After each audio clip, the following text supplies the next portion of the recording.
Hello दोस्तों, आपका हमारे चैनल पर स्वागत है। आज हम आपको एक ऐसी भूतिया कहानी सुनाने जा रहे हैं जिसको सुनकर आपकी रूह कांप जाएगी।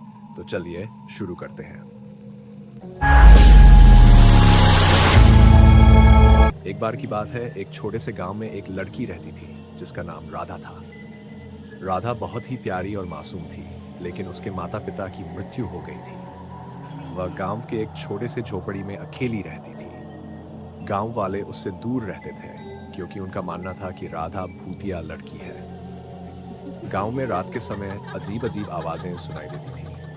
लोग कहते थे कि राधा की आत्मा रात को गांव में घूमती है।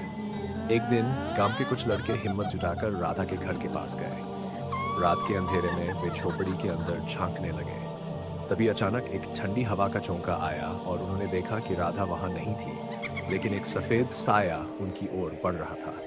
डर के मारे लड़के भाग खड़े हुए। अगली सुबह गांव में अफवाह फैल गई कि उन्होंने राधा की आत्मा को देखा है।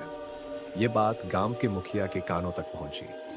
मुखिया ने निर्णय लिया कि वे राधा की झोपड़ी को गिरा देंगे ताकि गांव में शांति बनी रहे। लेकिन जब वे झोपड़ी को गिराने पहुंचे तो उन्होंने देखा कि राधा वहां बैठी रो रही थी। मुखिया ने उससे पूछा, तुम्हारे साथ क्या हुआ राधा? राधा ने धीरे से कहा, मैं यहाँ अकेली रहती हूँ। मैं किसी को डराना नहीं चाहती। मेरी आत्मा नहीं, बल्कि मैं ही रात को अपने माता पिता की याद में बाहर घूमती हूँ। मुखिया को यह सुनकर बहुत दुख हुआ।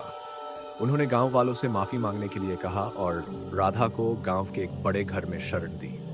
इसके बाद गांव में कभी कोई भूतिया घटना नहीं हुई और राधा को सबने अपनाया।